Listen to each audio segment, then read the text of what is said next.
ओम सर्वधर्मस्थापकस्त्वं सर्वधर्मस्वरूपकः आचार्याणां महाचार्यो रामकृष्णाय ते नमः।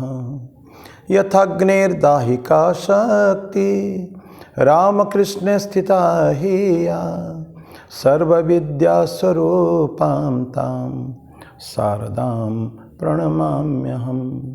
परतत्त्वे सदा लीनो रामकृष्ण समाज्ञया यो धर्मस्थापनरतो वीरेशं तं नमाम्यहम्। वीरेशं तं नमाम्यहम्। भगवान श्री रामकृष्ण देव, भगवती माँ शारदा जी और स्वामी जी को प्रणाम अर्पित करता हूँ। मेरे गुरुदेव पूजनीय स्वामी भूतेश्वर जी महाराज को प्रणाम और आप सभी को मेरा प्रणाम। आज एक बहुत बड़े संत के बारे में हम चर्चा करेंगे।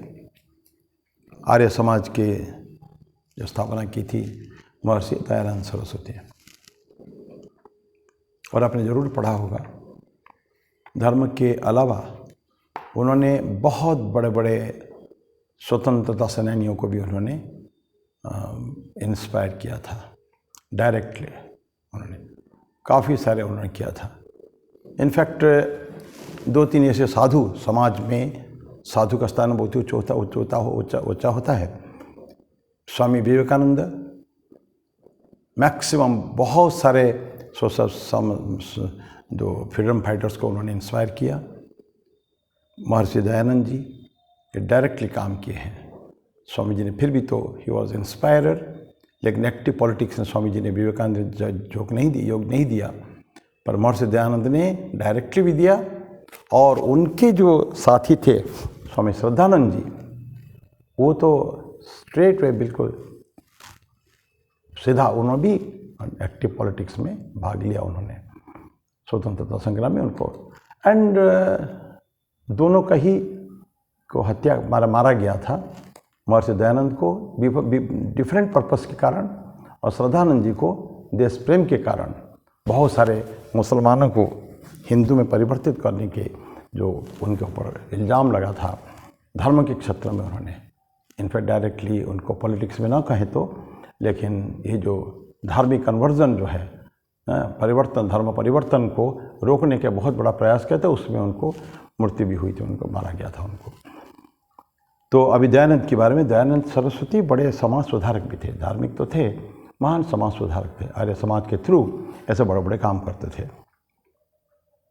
किसी महान व्यक्ति ने कहा है, वी कैनॉट फॉरगिव। दुर्बल जो है ना कभी क्षमा नहीं कर सकता। क्षमा वीरस्य भूषणम कहते हैं कि बहुत बड़ा उक्ति है, क्षमा वीरस्य भूषणम। वीर पुरुष जो है, जो स्ट्रांग है, फिजिकली मेंटली स्ट्रांग है, वही क्षमा कर सकते हैं। एक भेड़िया शेर को नहीं कह सकता कि जाओ तुमको क्षमा कर दिया।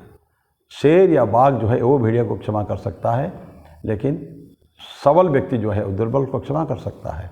ये उनके पक्ष। वो चाहे तो हिट कर सकता है, उसको एक्शन ले सकता है, उसको मार सकता है, खा सकता है, लेकिन वो क्षमा कर दिया, ये क्षमा का कोई फायदा है। We cannot forgive. Forgiveness is the attribute of the strong. वीर व्यक्ति का काम है क्षमा करने का है। तो ये महर्षि जी के बारे में अभी हम थोड़ा चर्चा करेंगे। उनके घटना, जीवन की घटना और घटना, वो अंतिम घटना जीवन की मृत्यु उनको कैसे हुई, उसके बारे में हम लोग आज चर्चा करेंगे। वो तो घूमते थे चारों तरफ, समाज सुधार के कार्यक्रम के लिए घूमते थे उन्हें। तो वो एक बार जोधपुर गए थे। जोधपुर के जो महाराजा थे उनके शिष्य थे, उनके काफ़ी सारे राजा उनके शिष्य भी थे। तो उनके वहाँ गए थे वो। उस समय में राजा लोग भी बहुत सारे वाइसेस के शिकार थे। वाइस बोले तो दुर्गुण जो थे, कुछ शराब पीने से लेकर और कुछ गलत जो है, न्याय करे न करे वो दैट वॉज डिफरेंट थिंग, लेकिन बहुत सारे दुर्गुण लेकर वो थे। महर्षि जी दयानंद सरस्वती चाहते थे कि दुर्गुण से मुक्त हो जाए, व्यसन से मुक्त हो जाए पूर्ण रूप में। तो वो वहाँ जाके जोधपुर में राज दरबार में जाके राजा को उन्होंने प्रेरित किया कि महाराज आप अपने जो छोटे छोटे जो दुर्गुण हैं उसको त्याग कर दीजिए। और वो तो बहुत बड़े भक्त थे, उन्होंने सम्मान देते हुए उनके बात को उन्होंने एक एक करके सारे वाइसेस को, उनके जो दुर्गुण को छोड़ते गए वो।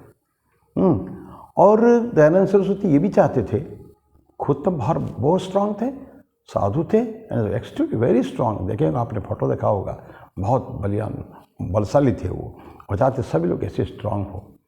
देश को बल ही जीवन है, दुर्बलता मृत्यु है, ये स्वामी विवेकानंद ने कहा है। तो दयानंद सरस्वती ऐसे चाहते थे, दुर्गुण से मुक्त, व्यसन से मुक्त, और शरीर में शक्ति हो, शरीर में मन में शक्तिशाली हमको होना चाहिए। तो ये सभी फ्री करना चाहते थे। और उसमें जो राजा लोग थे वो भी उसको उन्होंने छोड़ा नहीं था, सभी उनके लिए जैसे प्रजा से भी ज़्यादा इम्पोर्टेंट महत्वपूर्ण महत्व वो राजाओं को देते थे कि राजा भी ऐसे ही होना चाहिए। तो जोधपुर महाराजा भी तो वही तो थे, जोधपुर में कुछ समय थे वो। तब तक बहुत राज्यों में घूम के, विभिन्न जगह घूम के काफ़ी लोगों को सुधार चुके थे वो। और उनके अपने साथ डेफिनेटली उनके जीवन में काफ़ी सारी ऐसी ऐसी घटनाएं, छोटी छोटी घटनाएं मिलते हैं। कितना क्षमाशील थे वो, he never cared for anybody. कितना लोग उनके अगेंस्ट में कुछ भी करें, जो करने हैं हमको इसको करने का है। लोग क्या कहेंगे, पब्लिक क्या, जनता क्या कहेगी, उसके प्रति उनका कभी भी केयर नहीं करते थे। जो हमको करना है, I feel it right and I will do it, इतना इस भाव से करते थे वो। तो जो जोधपुर में राजा महाराजा सब एक एक छोड़ते गए, ध्यान रखें, राजा लोग जब व्यसन में थे, रहते थे, उसके साथ उसमें नर्तकी, राज्यसभा में गान, नर्तन, नृत्य, तो उसको जो वहाँ के वेश्या, उस समय प्रोस्टिट्यूट्स नाचते थे, नर्तकियाँ, और शराब पीने वाला, शराब देने वाले, उनके आसपास में बहुत सारे चाटुकार भी रहते थे उनको करने के लिए। ये सब का धंधा धीरे धीरे मारा जाने लगा, क्योंकि जब नृत्य नहीं देखना, शराब नहीं पीना, ये सब नहीं करना, नेचुरली वो बहुत सारे लोगों उनके पास जो रहते थे उनका कार्य समाप्त होता जा रहा था। लेकिन उनके इस दौरान उनके सबसे जो बड़ी दुश्मन निकली वो है नन्ही जान। नन्ही जान राजसभा की नर्तकी थी। तो इसके अर्थ वो चाहिए कि किसी तरह का ये साधु को हटाना है अपने को, यूँ बोल के तो हटा नहीं सकते। तो उन्होंने एक प्लान खोजा कि कैसे उसको जहर देकर मार दिया जाए। अगर हम जीवन में देखें, इससे पहले भी कई बार उनके अगेंस्ट में अटैक हुए हैं, आक्रमण हुए हैं महर्षि दयानंद सरस्वती के अगेंस्ट में, लेकिन हर बार वो किसी न किसी तरह बच जाते थे। तो इस बार नन्ही जान ने उनके जो खनसमा, जो उनको भोजन वगैरह देता था, उसका नाम था जगन्नाथ, उसको उन्होंने हाथ में कर लिया। रूपवती तो थी, धन भी तो बहुत था उनके पास, राजा के नर्तकी, मुख्य नर्तकी मर्तबा, पैसा तो बहुत था। तो उन्होंने पैसा भी देकर एवं अपनी सौंदर्य के कारण भी दोनों का उसने व्यवहार किया, करके जगन्नाथ को अपने हाथ में किया। और उन्होंने बता दिया कि तुम महाराज जो बने साधु जी, दयानंद सरस्वती जी, हर रोज़ सोने को जाने से पहले दूध पिया करते थे। तो एक बहुत बने डेडली पॉइजन, जहर उनके दूध में देने के लिए उन्होंने बोल दिया। और जगन्नाथ भी पैसा के कारण, देखिए इतने सालों से वो राज्यसभा में है, उस राज्य में है, भोजन बनाने वाला, कई लोगों का सेवा किया होगा, लेकिन आज वो पैसा की खातिर हो या नन्ही जान के सौंदर्य के चपेट में आकर उसने मान लिया एवं जहर उसमें दूध में मिला दिया। राजा दूध को पी लिए, लेकिन उसके बाद उनको पता चला समथिंग रॉन्ग। जो जान लिया कि मेरे को जहर दिया जा चुका है, तो उन्होंने जगन्नाथ बुलाया, राजा को नहीं बोला उन्होंने। बोलने से तो जगन्नाथ को तो बहुत कुछ बड़ा पनिशमेंट हो सकता था, मृत्यु सुनिश्चित उसमें थी। तो उन्होंने जगन्नाथ को जाकर बोला, तुम बेवकूफ़, तुमको पता नहीं तुमने क्या किया। मैं जीवन के जो कार्य है, जो लेके चल रहा हूँ, वो कार्य मेरा अधूरा रह जाएगा। लेकिन तुमने जहर तो दे चुके हो, मुझे तो मरना ही है आज रात को, तो तुम यहाँ रुको मत, चले जाओ तुम यहाँ से। ये पैसा लो, उसको पैसा भी देते हैं। नन्ही जान पैसा ज़रूर दिया होगा, लेकिन वो इतना है, मैं जाऊँ, जान उनके जाने वाली है, लेकिन उसके लिए भी, उनके बावजूद भी उन्होंने उसका क्षमा कर दिया। तुम यहाँ से चले जाओ, नहीं तो लोग तुमको टुकड़ा टुकड़ा कर देंगे, मेरे भक्त जो है तुमको मिलेगा तो तुम्हें राज्य छोड़ के नेपाल चले जाओ, ऐसा बोले उनको। जहाँ जा सकते हो दूर चले जाओ, इस देश छोड़ के चले जाओ तुम, करके चले गए। और उन्होंने जहर तो पिया था, करीब 1 महीना तक उनको रखा गया। इमीडिएटली उनकी मृत्यु नहीं हुई थी। ट्रीटमेंट इमीडिएटली ट्रीटमेंट किया गया। 1 महीने ट्रीटमेंट का मैंने उसका इलाज करने के बावजूद भी वो नहीं बच पाए, उन्होंने शरीर त्याग दिया।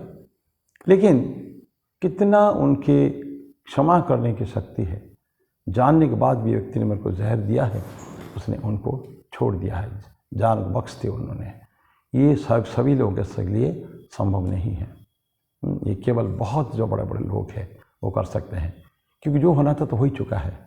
उसको पनिश कर देने से कुछ इनको जीवन तो नहीं बचने वाला था, ये सोच कर उन्होंने उसको क्षमा कर दिया है। तो ऐसे कहानी भी हमारे शास्त्र में भी बहुत मिलते हैं। कोई कोई जगह में कड़े एक्शन भी ले लेते हैं इमीडिएटली, बख्शना नहीं चाहिए। जिसने बहुत बड़े देश के साथ गद्दारी की, लेकिन इन्होंने उसको कर दिया। तो आज की कहानी समाप्त ही करते हैं। ये उनका जीवन के अंतिम दिन था।